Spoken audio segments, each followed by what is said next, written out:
Cerca Teleeuropa sul tuo Play Store o Apple Store e scarica la nostra app.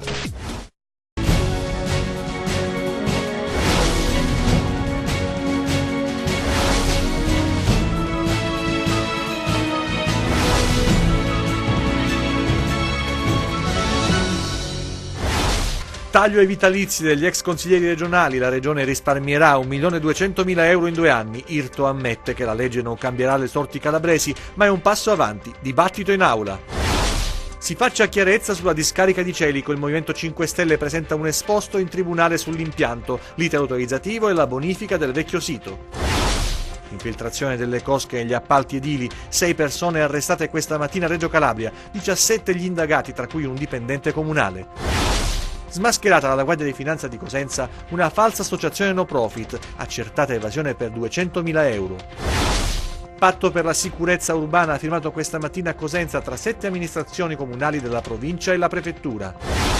Nel giorno del compleanno di Filippo Ceravolo, il giovane ucciso al Soriano nell'ottobre 2013, l'appello del papà del giovane: aspettiamo giustizia. Indagato per calunnia, l'ex consigliere regionale Franco La Rupa avrebbe inviato un cesto regalo a un finanziere che stava indagando su di lui. Mostra di modellismo ferroviario Taglianova, l'iniziativa di un'associazione di Tropea. Comincia il mini campionato dei playoff per il Cosenza e il Rende. I rossoblù debutteranno domani al Marulla con il Leonzio, mentre il Rende affronterà la Casertana al Pinto di Caserta. Buonasera dalla redazione TG10, lo avete sentito, approvata la legge sui vitalizi in Consiglio regionale, il risparmio sarà in 2 anni di 1.200.000 euro, soldi destinati dalla Giunta regionale poi al diritto allo studio per i giovani. È un piccolo passo in avanti, ha detto il Presidente Nicola Irto, dibattito in aula con qualche botta e risposta anche al vetriolo, sentiamo. Una sforbiciata che consentirà di risparmiare in un biennio 1.200.000 euro dal totale speso per finanziare i vitalizi degli ex consiglieri regionali. È stata approvata oggi, all'unanimità, la legge che prevede l'applicazione di una trattenuta straordinaria a titolo di contributo di solidarietà che viene attuata secondo il criterio di progressività per scaglioni sugli assegni per vitalizi, 10% di riduzione per la parte eccedente 2.000 euro lordi mensili fino a 3.500, 12% per la parte eccedente 3.500 lordi mensili fino a 4.500, 15% di riduzione da 4.500 a 6.000 euro, 20% per la parte eccedente 6.000 euro. Queste disposizioni si applicheranno dalla data di entrata in vigore della legge e fino al 31 dicembre 2019. Un risparmio che l'Ufficio di Presidenza del Consiglio restituirà alla Giunta regionale, concordando in una specifica destinazione alle politiche di particolare rilievo o urgenza relative al diritto allo studio dei giovani calabresi. Durante il dibattito in aula, il consigliere giudice Andrea ha ricordato che in Commissione si sta lavorando a una riduzione definitiva dei vitalizi e a una riforma più complessiva del sistema previdenziale dei consiglieri. Orso Marso ha invitato la maggioranza a non autointestarsi questa legge, perché già nella passata legislatura la maggioranza precedente intervenne in modo molto incisivo sulla riduzione dei costi della politica. Parole alle quali ha replicato il capogruppo del vero presidente Orlandino Greco, ringraziando i giovani che attraverso la presentazione di una proposta di iniziativa popolare hanno dato la stura alla presentazione della legge, ribadendo che i consiglieri dell'attuale legislatura non hanno indennità di fine mandato nei vitalizi e che nella precedente legislatura sono state messe in campo iniziative che andavano a incidere sugli emolumenti dei consiglieri futuri. Carlo Guccione del PD ha definito la legge una scelta non dettata dall'esigenza di venire incontro al populismo, ma da ragioni di equità, aggiungendo che adesso ci si dovrà concentrare sul finanziamento della politica per evitare di lasciare politica e istituzioni nelle mani di pochi o nelle mani di lobbies. Domenico Tallini, capogruppo di Forza Italia, difendendo l'operato della precedente maggioranza, ha però condiviso l'idea di Guccione, riconoscendo l'importanza del mandato e la necessità che i partiti usufruiscano di contributi. Sulla stessa linea Gianluca Gallo, che ha espresso l'esigenza di chiarire se è possibile l'abolizione definitiva dei vitalizi, evitando l'esplodere di contenziosi incontrollati. Arturo Bova, dei Democratici Progressisti, ha evidenziato che la politica calabrese su questo tema è assurda agli onori della cronaca e rappresentata in maniera distorta. Anche il Presidente del Consiglio regionale Nicola Irto, primo firmatario del provvedimento, ha manifestato particolare soddisfazione, definendo la legge, che pur non cambierà le sorti della Regione, una normativa di valore che dà una prima risposta alle istanze provenienti dall'opinione pubblica e che avvia un più ampio processo di cambiamento e di riforma. Fare chiarezza sulla discarica di Celico, parlamentari e senatori del Movimento 5 Stelle hanno presentato un esposto in tribunale a Cosenza, si chiede di appunto fare chiarezza sulla situazione dell'impianto, ma anche sulle eventuali irregolarità nelle procedure di autorizzazione e di bonifica della vecchia discarica ormai in disuso dal 2003. Il caso discarica di Celico all'attenzione della Procura di Cosenza, il Movimento 5 Stelle ha presentato un esposto in tribunale firmato da 13 parlamentari di Camera, Senato e Parlamento europeo, i pentastellati compatti nel chiedere chiarezza sulla situazione in cui versa l'impianto di Contrada San Nicola e sulle eventuali irregolarità nelle procedure di autorizzazione e di bonifica della vecchia discarica chiusa nel 2003. Abbiamo ricostruito, fanno sapere i grillini in una nota, le tappe che hanno portato alla realizzazione di una discarica nel cuore della Sila, in un bosco in Contrada San Nicola, sulla cresta di una montagna, per capire come sia stato possibile che dal 1995 al 2003 si siano sversati ben 107.000 metri cubi di rifiuti invece dei previsti 78.000 metri cubi e perché, nonostante l'accertato sversamento di percolato all'esterno di questa vecchia discarica, non sia mai stato predisposto un vero e proprio piano di caratterizzazione e di bonifica. Alla base dell'esposto, precisano, ci sono le analisi chimiche che hanno evidenziato un inquinamento di metalli pesanti, nello specifico manganese e nickel, delle acque sotterranee nell'area circostante la discarica di San Nicola, valori sopra soglia che avrebbero dovuto dar luogo immediatamente alle procedure di ripristino ambientale previste per legge, ma invece nulla è stato fatto. La politica, continuano i parlamentari del Movimento 5 Stelle, è rimasta a guardare. Adesso, concludono, vogliamo che si faccia piena luce riguardo al preoccupante inquinamento della falda, che si capisca come sia potuto arrivare a queste condizioni insopportabili e lesive della qualità della vita degli abitanti e dei comuni vicini alla discarica. Infiltrazioni delle cosche negli appalti, 6 persone arrestate questa mattina a Reggio Calabria, sono 17 gli indagati e c'è anche un dipendente comunale, sentiamo. Cominceranno forse domani gli interrogatori delle 6 persone arrestate, 5 in carcere e 1 ai domiciliari, nell'ambito dell'operazione Talassa condotta dalla DIA di Reggio Calabria e che ha portato anche all'iscrizione nel registro degli indagati di altre 23 persone. L'operazione, che prende il nome da un complesso residenziale costruito interamente dall''ndrangheta, rappresenta un colpo ai clan Tegano Condello. I 6 arrestati infatti con il loro agire hanno favorito, secondo l'accusa, questo pericolosissimo cartello di 'ndrangheta. In carcere sono finiti Andrea Vazzana, 51 anni, Francesco Vazzana, 48, che sono nipoti di Pasquale Condello, big dell'omonima cosca, Francesco Polimeni, 54 anni, Demetrio Postorino, 59 e Salvatore Postorino, 63. Francesco Richichi, 63enne pure lui, è finito ai domiciliari. Tutti sono accusati di associazione mafiosa, intestazione fittizia di beni ed estorsione aggravata. Per realizzare il centro Talassa avrebbero fatto tutto loro, deciso materiale, maestranze, modalità di lavoro, tutto per impinguare le casse dei Tegano e dei Condello, e per farlo, sempre secondo l'accusa, è stato necessario l'aiuto di altri soggetti individuati nei 23 raggiunti da avviso di garanzia, tra questi Peter Battaglia, fratello del consigliere regionale del Partito Democratico Mimmo. Peter Battaglia, da alto funzionario del comune di Reggio Calabria, avrebbe favorito totalmente gli interessi delle cosche, in modo particolare del clan Tegano. Di lui da tempo si sospettava peraltro una più che fitta vicinanza a Paolo Schimizzi, plenipotenziario appunto del clan Tegano, fino a quando quest'ultimo non scomparve per Lupara Bianca. La Guardia di Finanza di Cosenza ha smascherato un finto ente no profit che avrebbe evaso oltre 200.000 euro, in particolare nel servizio. Sulla carta era un ente no profit, in realtà si trattava di una vera e propria attività commerciale che però non pagava le tasse. Ad individuare il falso ente senza finalità di lucro è stata la Guardia di Finanza di Cosenza, che ha scoperto anche un'evasione di oltre 200.000 euro. Nel corso delle indagini le Fiamme Gialle hanno individuato una struttura turistica che di fatto svolgeva una vera e propria attività commerciale con un ingente volume d'affari e che impiegava anche manodopera in nero. Per godere però delle agevolazioni fiscali risultava risultava essere un'associazione sportiva dilettantistica, ma l'associazione, creata come ente non commerciale per eludere il fisco, gestiva anche un rinomato ristorante e uno stabilimento balneare d'élite con clienti che arrivavano da varie regioni italiane e anche dall'estero. Le finalità non lucrative erano riportate formalmente nello statuto dell'ente per beneficiare di un regime tributario di favore. Gli associati inoltre erano spesso veri e propri clienti, ignari però del loro ruolo fittizio all'interno dell'associazione.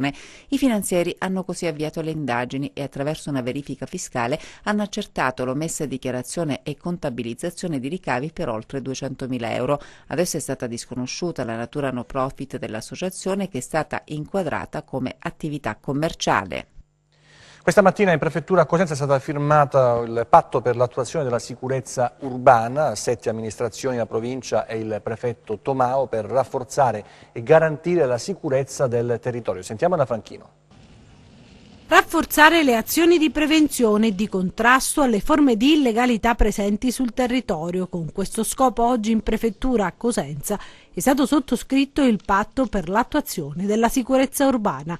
Ecco il momento della sottoscrizione del protocollo, con la firma apposta dal prefetto Gianfranco Tomao e dai sindaci dei comuni di Cerzeto, Crosia, Paterno Calabro, San Pietro in Amantea, San Pietro in Guarano, Tortora e Zumpano. Il patto, previsto dall'articolo 5 del decreto legge del 20 febbraio 2017 numero 14, recante disposizioni urgenti in materia di sicurezza delle città, il cosiddetto decreto Minniti, è stato fortemente voluto dal prefetto e il documento individua quale obiettivo prioritario l'installazione o il potenziamento dei sistemi di videosorveglianza comunali nelle aree del territorio maggiormente interessate da situazioni di degrado e di illegalità. I sistemi integrati di videosorveglianza, realizzati nel rispetto delle disposizioni dell'autorità garante per il trattamento dei dati personali, saranno oggetto di valutazione da parte del Comitato Provinciale per l'Ordine e la Sicurezza Pubblica per le modalità di impiego e ogni aspetto tecnico operativo in coerenza con le direttive ministeriali emanate dal Ministero dell'Interno. L'accordo di oggi è un'ulteriore testimonianza dell'attenzione delle amministrazioni comunali del territorio verso i temi della sicurezza urbana, rappresentando un'importante modalità di rafforzamento delle sinergie fra lo Stato e gli enti locali per dare alle comunità locali risposte rapide ed efficaci nella prevenzione al contrasto delle forme di illegalità. E la Giunta regionale ha approvato il piano antincendio boschivo 2018, ha deciso la costituzione di parte civile nel processo Eli Mediterranea all'udienza del prossimo 28 maggio. Sentiamo.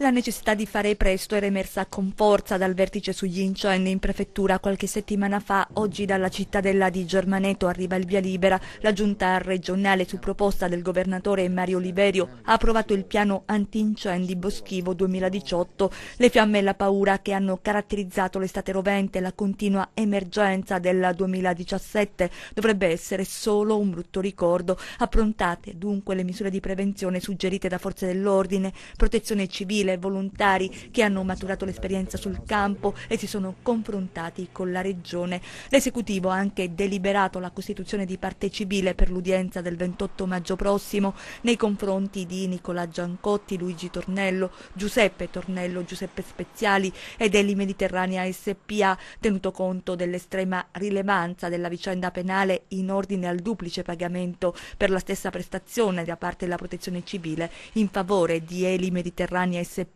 Sempre su indicazione del presidente Oliverio, la costituzione di parte civile nel procedimento penale a carico di Vincenzo Cicciarello ed altri. La vicenda, lo ricorderete, riguarda pagamenti di fatture duplicate già liquidate per un importo di poco più di 250.000 euro, fatture concernenti servizi aerei per la lotta agli incendi boschivi emesse nel 2012 dalla Eli Mediterranea, società vicentina proprietaria di elicotteri che ha operato per diversi anni nel settore dell'antincendio boschivo per la regione, liquidate una prima volta a giugno 2013 e una seconda volta nel dicembre 2014 a distanza di un anno e mezzo. Truffa aggravata nei confronti della regione e dello Stato, secondo quanto emerso dall'inchiesta della direzione investigativa antimafia di Reggio Calabria e dalla Guardia di Finanza di Catanzaro, che ha portato nell'aprile dello scorso anno la Procura della Repubblica di Catanzaro ad emettere le misure cautelari.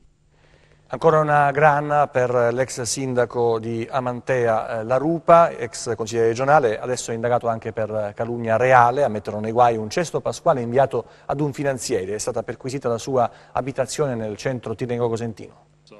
Nuovi guai giudiziari per Franco La Rupa, ex sindaco di Amantea ed ex consigliere regionale. Solo il 12 aprile scorso era stato arrestato dai carabinieri di Paola dopo la condanna in via definitiva per scambio elettorale politico-mafioso. Dopo una notte trascorsa in cella però era stato scarcerato per l'indulto. Neanche il tempo di festeggiare la ritrovata libertà che per l'ex politico arriva una nuova tegola. Questa volta è indagato per calunnia. La sua casa è stata perquisita dagli uomini del nucleo di polizia tributaria della Guardia di Finanza di Cosenza su disposizione del procuratore di Paola Pierpaolo Bruni. Secondo le accuse, nel periodo di Pasqua avrebbe mandato un cesto con prodotti gastronomici ad un finanziere che stava indagando proprio sulla Rupa. L'episodio si sarebbe verificato il giorno di Pasqua, quando una nipote dell'ex politico ha lasciato il regalo a casa del militare, che in quel momento non era presente. Avvertito telefonicamente dalla figlia, il finanziere è riuscito ad individuare la donna che aveva effettuato la consegna, invitandola a riprendersi il cesto inviato dalla Rupa.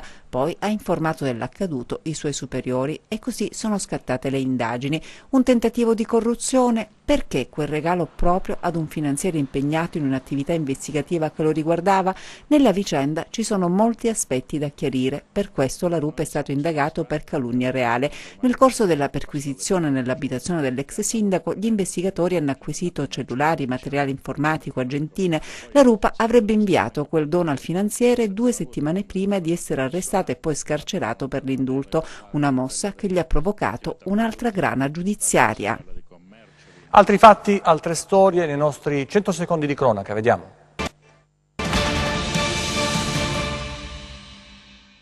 Esplosione a Crotone, la procura ha aperto un fascicolo contro ignoti, si indaga per omicidio colposo, gli inquirenti cercano di accertare le cause dell'esplosione avvenuta il 7 maggio in una palazzina del quartiere Lampanano, costata la vita a 2 persone e il ferimento di 5, tra cui una bambina di 4 anni ricoverata in prognosi riservata.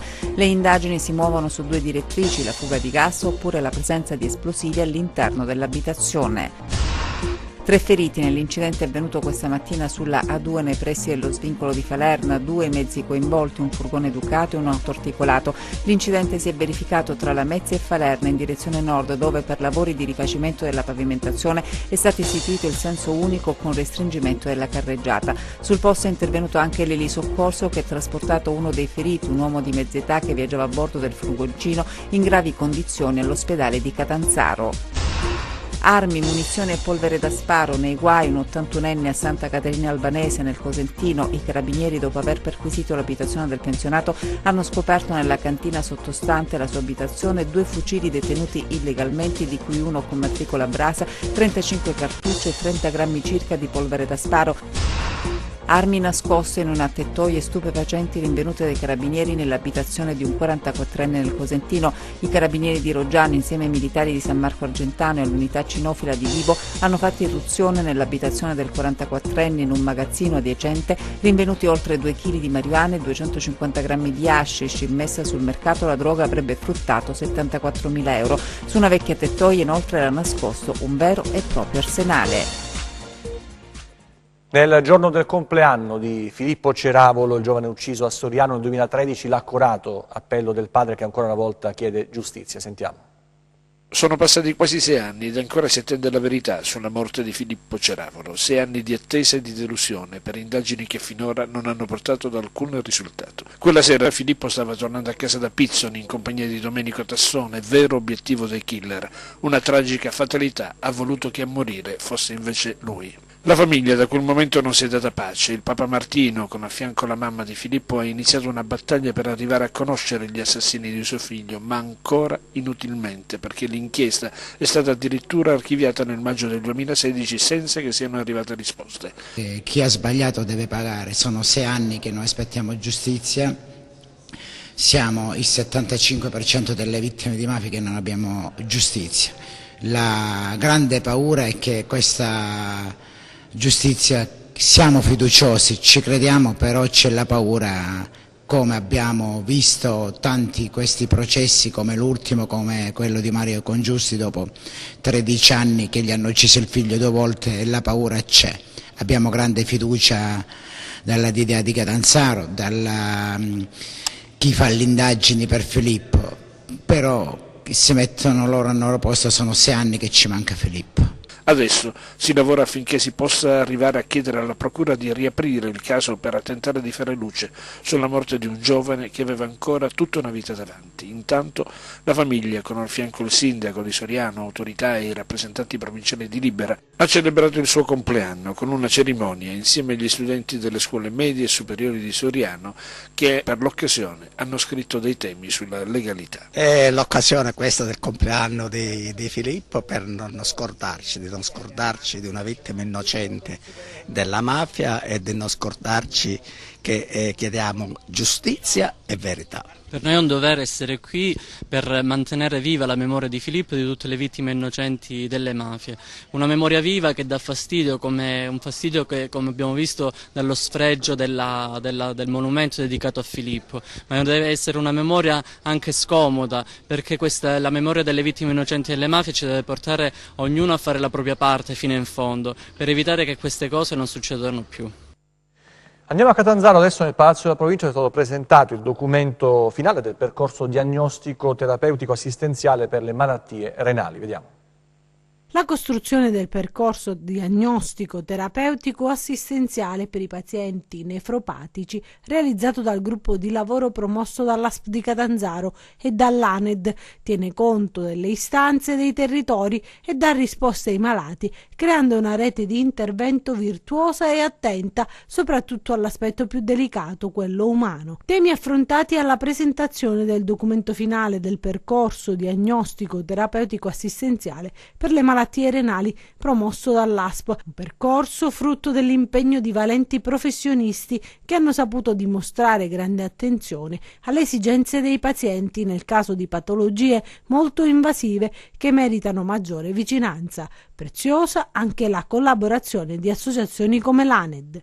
Una giornata importante alla presenza del commissario ad acta alla sanità della regione Calabria, Massimo Scura. In Calabria siamo piuttosto ben messi e in particolare in questo territorio dell'area centrale sicuramente uno dei territori complessivamente più efficienti ed efficaci nella soluzione dei problemi e delle malattie renali e anche di altri. Quindi direi che sostanzialmente c'è un aspetto di positività. L'aspetto della rete è estremamente positivo, l'aspetto specialistico è estremamente positivo, è il motivo per cui sono qui a dire bravi e anche a ringraziare dell'invito. Adesso andiamo a Troianova per vedere una mostra con i passatempi, non soltanto dei bambini, i trenini, quindi un modellismo ferroviario, un'associazione di Tropea ha inaugurato questa iniziativa che ha un grande successo. Dall'11 al 13 maggio a Troianova sarà possibile ammirare splendidi plastici con ricostruzione di paesaggi ferroviari, stazioni, antiche linee ferroviarie e modelli di treni di ogni epoca riprodotti in scala e perfettamente funzionanti per un affascinante viaggio fra la storia. La mostra è un invitante appuntamento per il fine settimana. Questo plastico che vedete qui rappresenta la linea ferroviaria della via Tropea, la linea costiera della Costa degli Dei, quella che corre tra Eccellente e Rosarno. Abbiamo deciso di riprodurla perché noi come associazione culturale vogliamo promuovere il fermodellismo come attività culturale aggregante nel nostro territorio e quindi quale migliore occasione di questa di poter riprodurre un tratto o magari l'intera linea da poter condividere con i vari appassionati e tra noi soci. Noi cerchiamo di essere il più fedele possibile, ci avvaliamo di Google Earth per avere le riprese dall'alto, le misure precise e lì dove riusciamo abbiamo le planimetrie reali delle stazioni in modo tale da poterle rendere il più fedeli possibile alla realtà. Siamo allo sport, al calcio in Serie C, siamo alla vigilia ormai, a poche ore dalle partite importanti di Cosenza e Rende. Cosenza che ospiterà in casa la Sicula Leonzio, il Rende giocherà in trasferta al Pinto di Caserta, è il primo turno dei playoff, un percorso lunghissimo, tortuoso, che può portare però a un sogno. Anna Franchino. I playoff, lo sappiamo, sono un campionato a sé, ma da adesso in poi è vietato sbagliare. Aimo Diana ha promesso battaglia nella gara contro il Cosenza. L'allenatore dei siciliani ha spinto la squadra ad una prestazione grintosa contro i lupi, che avranno dalla loro il calore del pubblico di casa. In tanti in queste ore stanno cercando di accaparrarsi il tagliando per la prima sfida playoff in programma in Serare al San Vito Marulla. La squadra di Braia, grazie alla quinta posizione ottenuta in campionato, si troverà ad affrontare la formazione isolana. Nei 2 precedenti scontri ha ottenuto 4 punti, frutto di un pareggio e una vittoria, ma i risultati fin qui ottenuti contano poco. I rossoblù sono al completo, solo Idda resta in forze. Il mister però nella conferenza pre-gara ha detto che il gruppo sta bene sia fisicamente che psicologicamente e che c'è la voglia di arrivare fino in fondo. La squadra sta bene, il problema delle partite secche è che si azzera tutto. Non dobbiamo assolutamente pensare al fatto che se pareggiamo abbiamo 2 risultati su 3 per passare il turno. Dobbiamo fare la nostra partita come stiamo facendo ultimamente, con molta concretezza, con molto entusiasmo, con molta fame. A me di quello che dice Diana mi interessa fino a un certo punto, ognuno vede il calcio come vuole, forse a 40 anni lo facevo anch'io certi discorsi un po' all'incontrario, senza dire altro, perché c'è sempre un po' il rovescio della medaglia nella vita e nel calcio. Noi l'aspettiamo, siamo qui tranquilli e vediamo poi se siamo in grado di buttarli fuori noi o loro. Poco più in là il Rende guarda la sfida con la Casertana, guai a parlare di futuro con mister Trocini. No, adesso non c'è futuro, oggi c'è solo il presente, c'è la Casertana domani da affrontare. L'importante ora è il passaggio del turno. I biancorossi hanno un solo risultato per centrare questo obiettivo, che resta comunque alla portata dopo un'annata ricca di soddisfazioni. È una partita difficile contro una squadra in grande forma, in grande salute, con l'entusiasmo di una città intera dietro, però anche noi abbiamo enormi motivazioni, c'è la volontà di giocarcela fino in fondo. Non vogliamo essere di passaggio in questi playoff, certamente sappiamo che la Casertana probabilmente è il peggiore avversario da affrontare in questo momento, però anche noi siamo molto pericolosi a mio avviso e potremmo dar fastidio molto. Fischio d'inizio alle 20 al Marulla, alle 20:30 invece al Pinto di Caserta. Naturalmente grande attesa nelle piazze, quella cosentina e quella rendese, per 2 sfide che danno inizio, dicevamo, a un percorso tortuoso, ma che possono essere anche un trampolino di lancio importante. Adesso il meteo, anche questo conta nella giornata di domani, soprattutto in Calabria.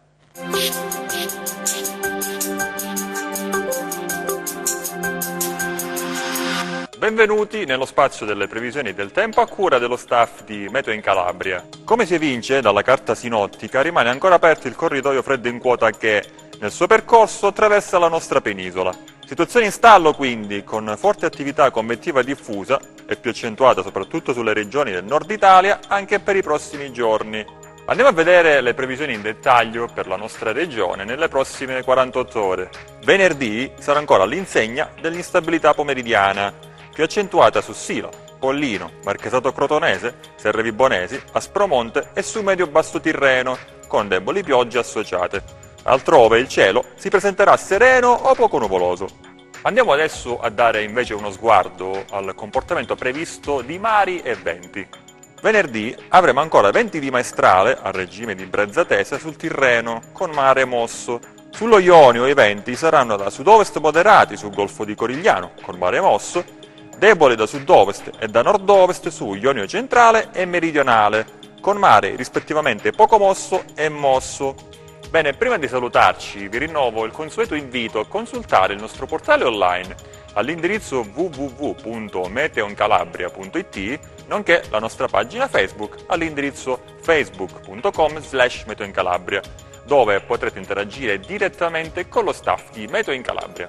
Bene, anche per oggi è tutto, arrivederci al prossimo appuntamento. In chiusura una buona notizia con l'insediamento di 8 nuovi magistrati nella procura vibonese. Ci lasciamo così, l'informazione torna nelle prossime edizioni. Grazie per la vostra attenzione, arrivederci e buona serata.